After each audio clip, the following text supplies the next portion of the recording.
Pinakamahabang panahon, di ba? Walang nagsasalita sa mga Atayde, kundi si Maine Mendoza lang. Ngayon, si Sylvia Sanchez. At ang sinabi po niya, ipinauubaya na lang daw po nila sa Diyos yung nangyayaring issue ngayon sa katiwalian ng kanyang anak na si Congressman Arjo Atayde.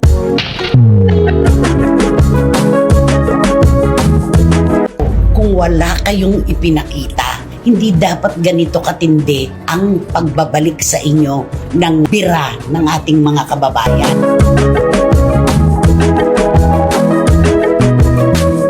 Yung pagpe-flex, ang unang-una talaga na dahilan kung bakit humaba ang kwento tungkol sa pagkakaugnay nitong si Congressman Arjo dito sa katiwalian ng DPWH. Correct. Kung walang nakita ang sambayanan, walang ibabato pabalik sa inyo.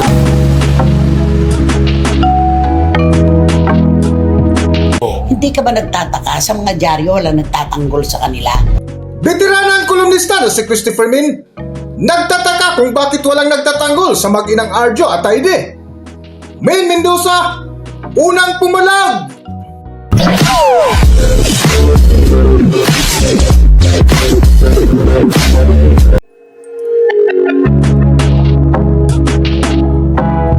Welcome back to Philippine Celebrity Broadcast.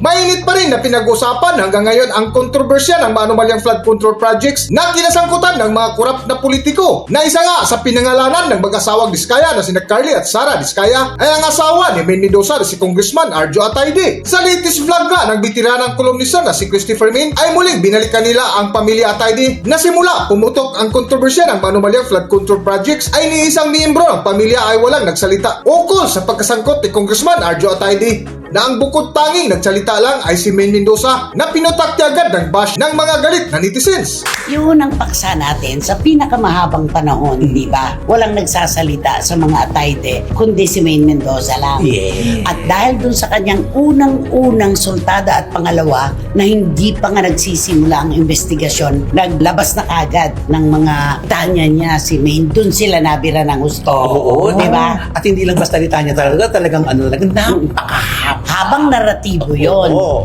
may kadugtong pa yon, di ba? Oo. Hindi lang una. One and two yun. Tapos, ngayon, si Sylvia Sanchez, siguro hindi mo rin kay Sylvia yun eh. Sa Metro Manila Film Festival launch yun. Siyempre, pinagkakaguluhan siya dahil yung issue, di ba?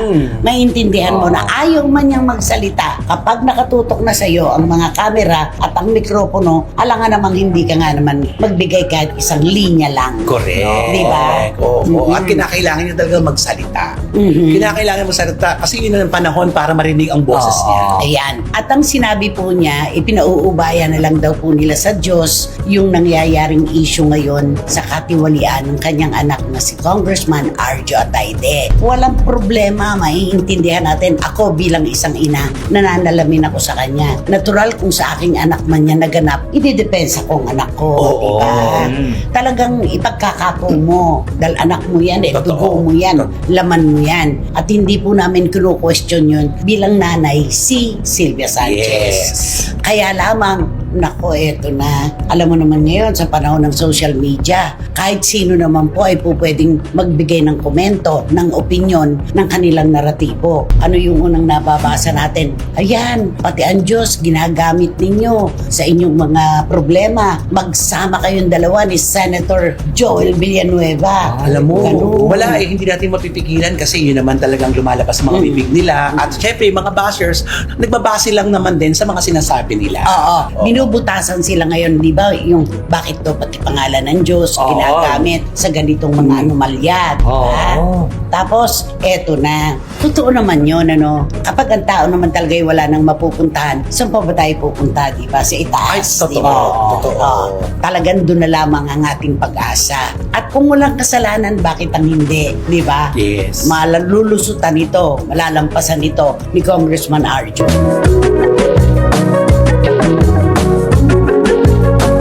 Sa patuloy nga nga ng paksa ni Nanay Christopher Min ay binahagi nila ang komento ng ilang galit na mga netizens nang banggitin ng ina ni Congressman Arjo Atayde na si Sylvia Sanchez ang pangalan ng Panginoon nang humarap ito sa isang interview.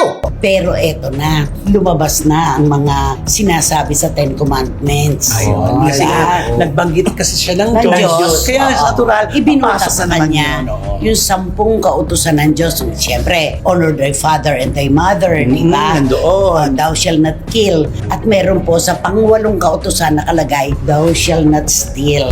Ayun. Yun. Doon siya binubutasan ngayon na ginagamit mo pa ang pangalan ng Diyos. Hindi mo tingnan ang Ten Commandments. Nandun din, bawal ang magnakaw. Yun. Diba? Ang mga bashers talaga. Ay, Diba? magaling. Listo. Oo. Listo sila. Wala silang sinasanto talaga. No? Alam mo yung napakasimple lang. Siyempre, yung sinabi niya na bahala na ang Diyos. Siyempre, Ikaw, na lang oo. natin. Siyempre, umaasa ka sa lahat ng kaguluhan matatapos ito dahil sa ngalan ng Diyos at nariyan ng Diyos. Pero, dinugtungan na naman ng mga basher. Hindi kasi, Oo. sabi mo nga kanina, binubutasan sila sa kung ano ang naratibo nila. Yes. Totoo naman yun. Kaya lamang, yung sa kaso ni Arjo, hindi pa natin alam yan. Isinasantabi nga natin yan eh. Kasi hindi pa po nagsisimula ang investigasyon. Correct. Wala pa sa korte ito. Wala pang nakakaalam kung totoo ba o hindi ang isinigaw nitong mag-asawang Diskaya na meron siyang kinalaman at meron siyang ninakaw, sabihin na natin, mula doon sa mga proyekto sa kanyang distrito sa Quezon City. Yun, itatabi natin yun.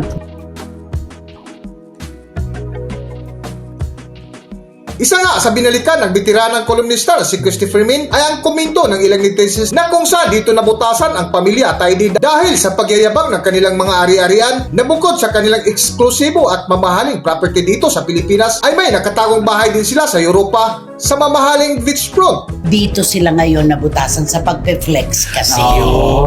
Yun naman, Yun di lang ba? ang sinasabi ko. Ay, siyempre, tuwang-tuwa siya. Siyempre, nakapasok yung kanilang pelikula doon sa Magic 8. Pero sabi ko, ito na, sisimula na yan ang pagpiesta ng mga baser against sa kanya.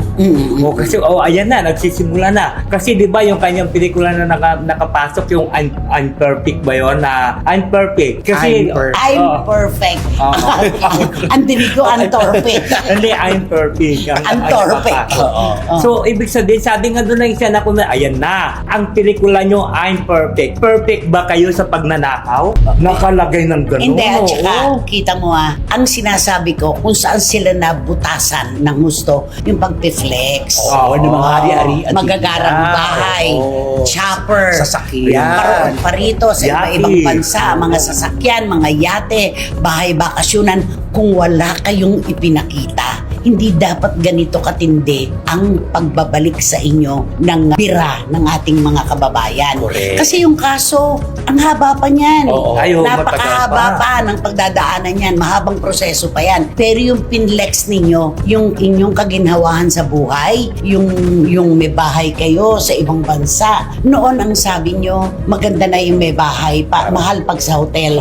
Ngayon may naglabas, hindi raw naman kanila yung bahay. Lupahan lang. Ano ba ito?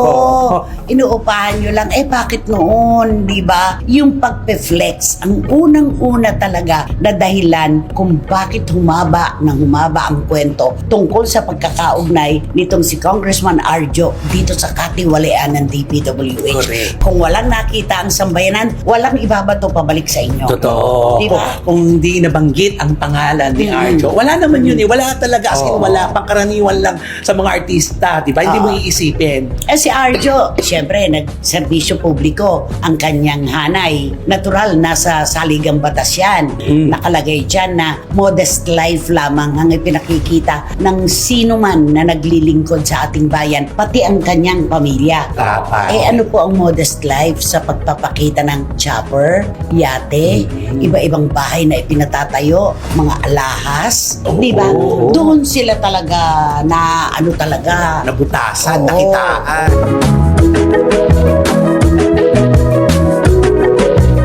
Sa dulo nga ng paksa ng bitiranang kolumnista na si Christopher Min ay napatanong sila kung bakit hanggang ngayon ay walang nagtatanggol na media sa pamilya ni na Congressman Arjo Atayde. Para sa buong kwento, narito ating panoorin ang video. Hindi ka ba nagtataka sa mga dyaryo wala nagtatanggol sa kanila? Oo, wala Bakit nga wala? kahit ni isa. Oo. Wala. Yun lang ang nakakalungkot na dapat yun unang-una, syempre yung mga kahanay mo dapat Syempre, ang magtatanggol sa'yo. Kasi yun ang mga nakakakilala sa'yo eh. Pero Wala. Wala.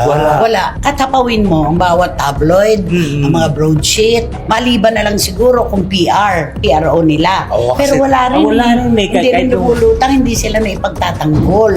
Kaya parang nagkakaisa ang mga mamamayang Pilipino na talagang tinutuon sa kanila ang pansin dahil dyan sa pinagpapa-flex na yan. Kasi mahirap kasi sa mga ganyan kasi ipagtanggol mo tapos isusulat mo. Baka pati ikaw Sa i-back to you rin. iba-back to you ka rin. Sasabihin ka siguro ikaw bayad ka rin. Mga ganyan. Kasi alam mo naman yung mga baser ngayon. Matinding mahirap na bumanat rin. wala silang Oo. pakialam. Ngayon nga alam mo sinasabi nga nila asan na ba yung career ngayon ni Congressman Arjo Atayde? Sabi nila paano na ngayon ang career ni Arjo Atayde? Nasira yung political career niya, nasira ang showbiz career niya. Wala na siyang Hoy, mapupuntahan. sa on the job, si Coco Martin na. Ayo, si kinuha Coco ni Direk Martin na. Mati. Oo. Sila ni, Diba? ni Direk Martin. Oo. Iba. Doon mo makikita talaga eh. Sabi nga natin kapag puno ang bulsa mo, para kang iniikutan ng mga paru-paro at mga bubuyog, napakatamis mo. Pero kapag may nakitang buta sa iyo at hungkag na ang bulsa mo, makikita mo kung iilan ang matitira sa tabi nyo. Yun Ganon na. yun. Correct. Diba? Kita mo isa-isang nag-aalpasan. Kasi nga, pinagbago kayo eh. Hindi po pwedeng maitago yung mga video na nagpapa-interview ka tungkol sa karangyaan, ganon. Ano ngayon ba si Arjo Atayde lang ba ang itinuro nitong mga contractors na Ay, ito? marami. Napakarami. Pero yung iba, hindi binubutasan kasi walang ifinlex.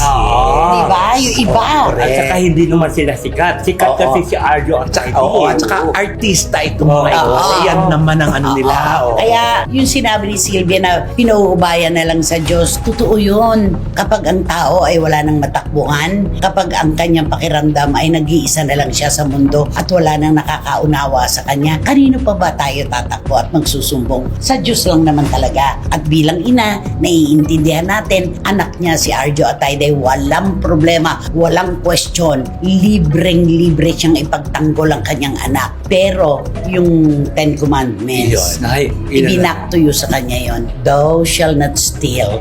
Ibig sabihin, kakampi nyo ang Diyos sa tama. Pero kung totoo na meron niyang nagalaw at tinanggap itong si Arjo Atayde tungkol sa DPWH anomaly, hindi nyo kakampi. Kasi bawal ang magnakaw. Ay, oh. Di ba? Nakakalungkot dahil nanahimik na sila eh. Kaya lang meron silang Oo. dapat i-promote. Di ba? Oo nga eh. Nakakakalungkot. Okay na eh. Kinailangan niya Kinakailangan niya Nakalimutan magsalita. na dapat. Tapos ang title pa, I'm perfect. Oo, At doon siya binubutasan, are you perfect? Alam mo, yung mga Ganon. ano talaga yung pagkakataon. Sayang, Oo. ang daming nakapanghihinayang na aspeto sa buhay ng mga Atayde. Si Sylvia, si Barang hindi ko makakalimutan. Si Barang yung role niya. si Barang. Ang Oo, galing-galing niya doon. Ako, saludo, di ba? Ay, oo. Ang galing niya. Grabe, oo. Galing niya ang Napakahusay acting niya doon. Yung Galing-galing si niya Barang. doon. Oo. Tapos si Arjo Atayde doon sa On the Job. Oo. Ang galing-galing niya. Tumaginang to sa pagaling ng husay at pag-acting. Ang Walang magaling. question. Walang question. Walang question. Number one sila sa actingan talaga. in Pero fairness. alam mo, iba ang kapalaran eh. Oo. Isang gabi lang, sa isang Oo, gabi nga. lang, sa isang salita lang, Yun. nawasak ang lahat. Na po pwede rin naman nilang itayo pa ulit. Yes. Kapag napatunayan na walang katotohanan ang pagkaugnay ni Congressman Arjo dito sa kanyang distrito, sa DPWH. Oo. Pero marami kasing Ay, marami kahit si po. Mayor Joy Belmonte, di ba? Ay, si Mayor Joy, oo. Nakita eh. May nakita. Nagsalita. At saka si Mayor Joy kasi talagang nag-iimbestiga siya ng sarili niya eh. Kasi ayaw niya kasi ang Quezon City ma-involved sa Sa mga sa ganyan. blood control. May Oo. nagsabi nga sa akin, kita mo noon, hahalili pa nga tatakbo na mayor ng Quezon City si Arjo na. Ay, Parang ganon.